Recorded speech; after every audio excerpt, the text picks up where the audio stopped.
Hi everyone, welcome back. So today I'm going to show you how to perform an attribute query. So we already have installed GIS, we already downloaded this data, and now we are going to start our main processing. We already created our new geodatabase, right? So now I'm going to show you how to ask a query using a different command, and then you will be able to select a specific region and we'll create a different shapefile from a bigger region, right? So I'm gonna quickly show you how to do that. So here it is. By this time you already have that, right? You have already done up to this point. You already added this data, you created a new geodatabase. So what I'm gonna do now, see if I click here and I'm gonna make it hollow. If you click that one and it's okay. Now we have the hollow one. So what I'm gonna do, I'm gonna even open it, right click, attribute table. I already mentioned previously, right, that in this attribute table you will see all these properties or attributes for that shapefile, and you have that, see the object ID, and you see HOC8, HOC10 and HOC12.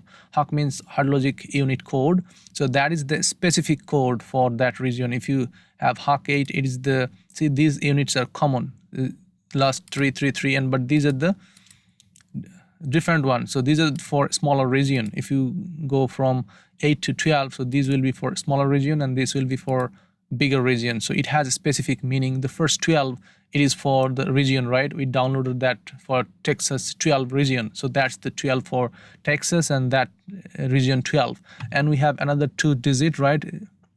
After that it is for it is for another condition, right? So I'm going to specifically describe you one that is located somewhere there within, right, close to Houston. So you can see the city of Houston is here, right? This is the Houston city and it's close to the Galveston Bay. Okay, it's close to the Galveston Bay. So we'll select one watershed. Yeah, it will be like that. So if I want to select, see, any, if you click on that I, it is called identity toolbar, and if you just click any of them here, then it will open the attribute table or information for that one. You can see that, right? You can see the name, you can see the name, and you can see everything, right? So if I click on there, see it is showing this name, that name, this name, that name, right? You can see the name. So this is how we can find our name. And if I open now the attribute table, basically it will be Buffalo San Jacinto watershed, right? The grid code we can query here. Now we can even find that one.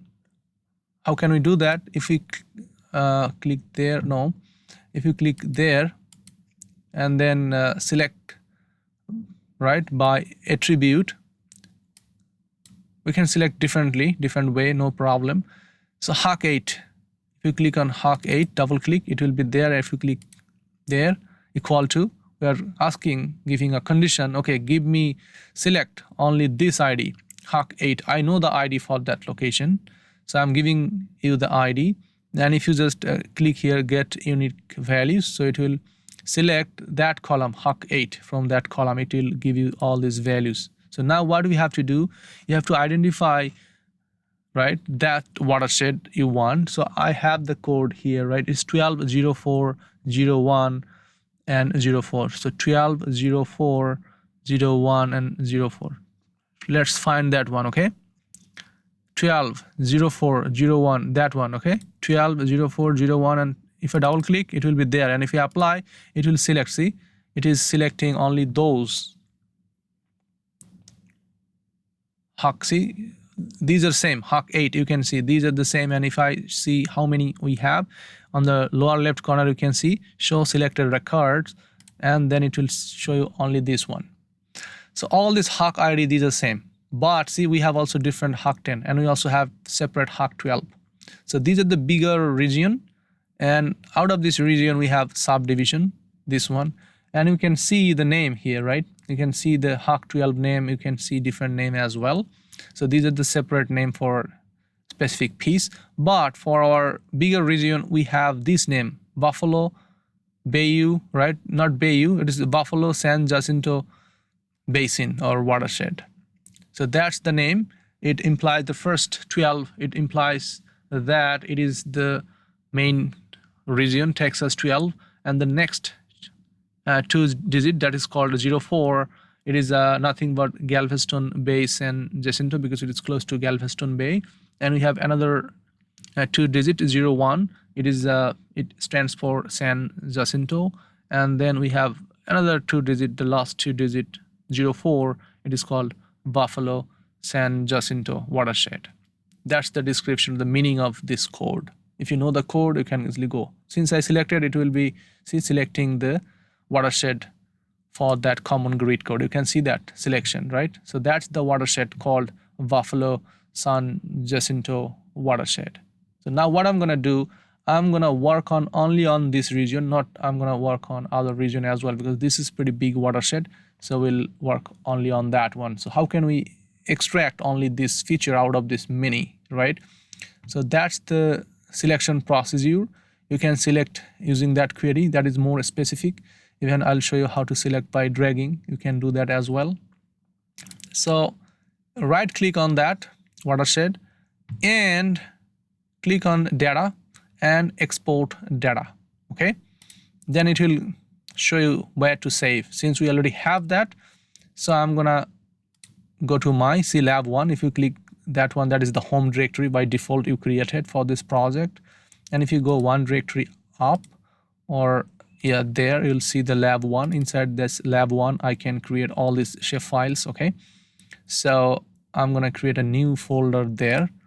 So that will be named Buffalo. Okay,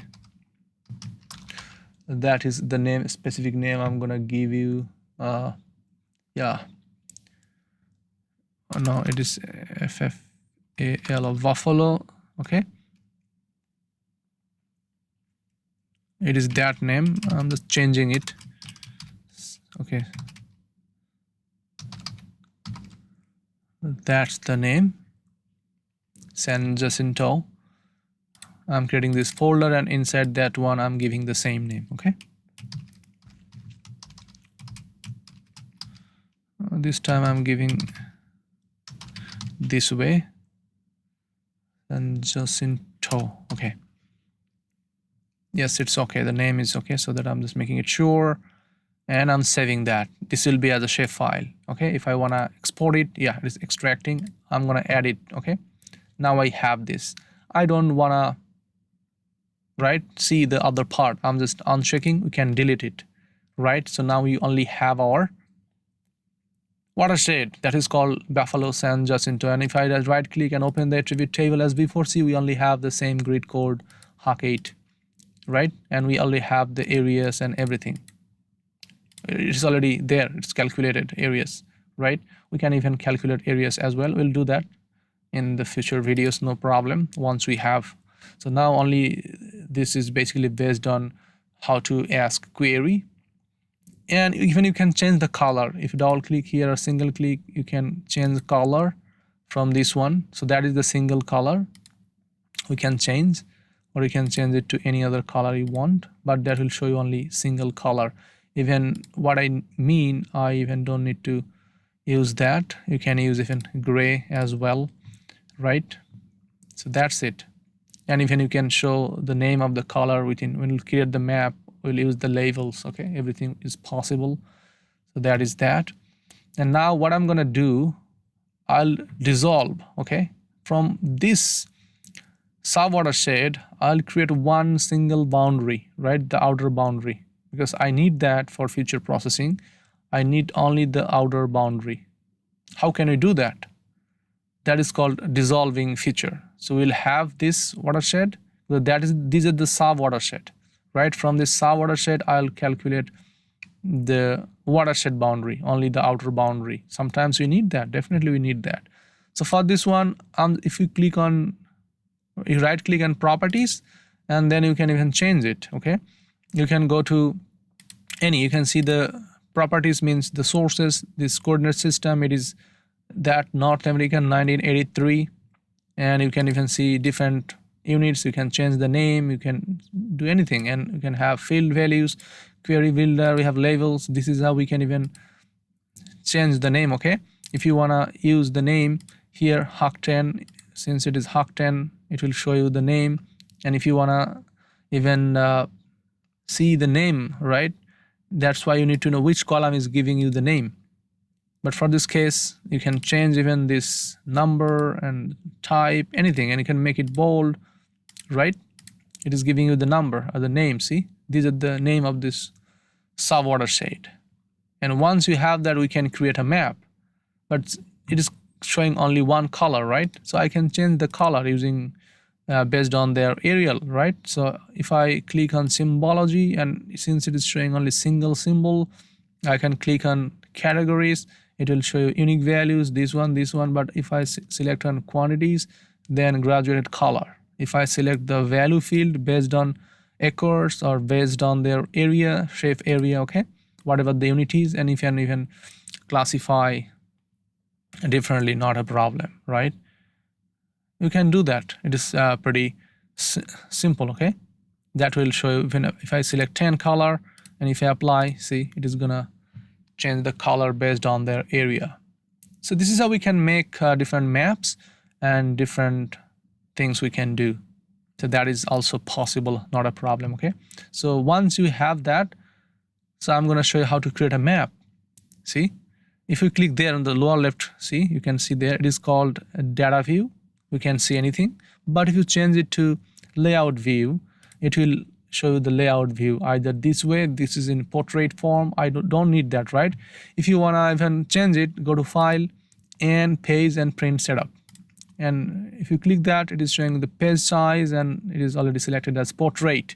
If I select landscape, it will be changing to landscape mode because this image is right, it is the length is bigger along that horizontal direction. So what I'm going to do, I'm going to fix that by dragging down this way and that way, okay?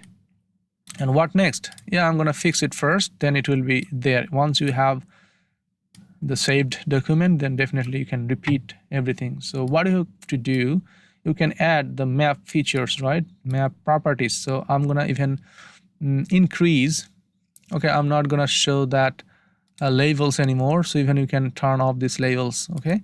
So that's gone, and if you select on this plus bar and if you drag, and you can zoom in. This is how you can zoom in to cover your entire map document to make it maximum coverage. And if you click on that pen, you can even move this map, right? Fix it. And next thing what we need to add that legend, right? If you click on insert, you can add this legend as well, and it will be there. You can remove this legend name, we don't need that, or you can put it, no problem. Yeah. So next and next, it will show you this legend, okay? I can put it there. And even if you double click on that one, you can even change select all, then you can even click bold, or you can click symbol, you can even change the name format or time new romance, whatever you need, right? And you can change the size as well to make it more visible. So this is how we can do that, right? This is the aerial coverage in different unit, okay? And we'll change that everything, but I'm showing everything is possible to manipulate. It is not a problem. And now I need to even insert the north south arrow, right? So that's why you need to add this one, and it will give you different options. By default, it is giving you this one. I can add, it is there, I can put it there. That is the north, that is south, that is east, and that is west. So I'm just making it bigger, dragging it down. And what else we need? We need to have scale bar, right? So use that scale bar. It will give you different option. You can even select by default anything. It is this one. So the unit is decimal degrees. We can change it to kilometer, mile, double click on it, right? And then a scale and unit. You can select, right? You can select the kilometer, and that's it. And you can even change this number of segment, number of divisions, everything you need. And even you can make it bold. You can change the format as well, whatever you need, right? You can change the format. Everything is possible to change, okay? Everything. You can change the even color, the background color within that one if you need to highlight that. So that's it. And what we need a title, right? Insert, and we have the title here. We can add the map, okay? Map of San Jacinto, Buffalo, right? Buffalo San Jacinto watershed. This is how we can give map of this one. Okay, so it is this one, and if you want to even modify this, double click on it and it will be gone, because now you have to paste it again, copy and paste. Then you can change the size, change the symbol, you can select anything, and if you want to increase it, you can you can make it bold and it will be bigger than that one. So once you have that, what you have to do, you have to go to, if you want to save it as PDF, as PNG, as JPEG, you can do that, and file and export map. Okay, we are gonna export every time we need, and you have to go to that direction, okay, where you need to save it. Let me show you there. It should be there. Okay, ArcGIS tutorial there, and lab 1, and you can even save it there as okay, San Jacinto map. Okay, San Jacinto. If I save it, you can change even the resolution, right? 300 dpi, it's perfect. It's better. I think the resolution will be bigger. Okay, I'm saving it. If I save it, it is gonna save there, and you can open it and you can paste the map wherever you want, right? It's already done. Let me just quickly show you that. Lab 1, and I have the map there. See, it's pretty simple. I have the map. So it is not like professional map, but I'll use different color, different transparency in future, so that I can make it. But at the first time, if you want to make this one, that means you are successful, right? Now we can do something at least. So that is pretty good. I think you can start with this one. So that's that. And next tutorial, what I'll do, I'll make the outer boundary. I'll make the dissolve feature to make one single boundary for this watershed, and I'll also add our flow line, and we'll make a complete map of this flow line and everything. Okay, so that's that. You can practice by yourself, and if you have any query or problem, or if you face any difficulty, because working in GIS for the first time, it will arise different queries and questions in your mind. How to do this? If I do this, what will happen? This type of question. And don't worry, everything is possible to even retrieve. If you lost anything, not a problem. We can start over and then you can do it. So once you have idea about the basic things, how to add data, how to delete, and how to manipulate things, then you can even do anything. Just keep in mind that everything is possible if you have this raster data set, and if sometimes you will add this data and it is not even going to show you that, right? If you add the base map, it is not showing on the real world. So what happens? Definitely you have two different projection systems, so we can even fix that. Don't worry, everything is possible here in GIS. So practice that and keep practicing. If you practice more, since I have experience for a long time, so I can remember every command. I don't need any tutorial. But for the first time, since you are working, or some of them you are working for a long time, but still this tutorial may help you. You may forget things and you can repeat and practice. Okay, so thank you very much for watching, and see you in the next tutorial. Until then, stay safe.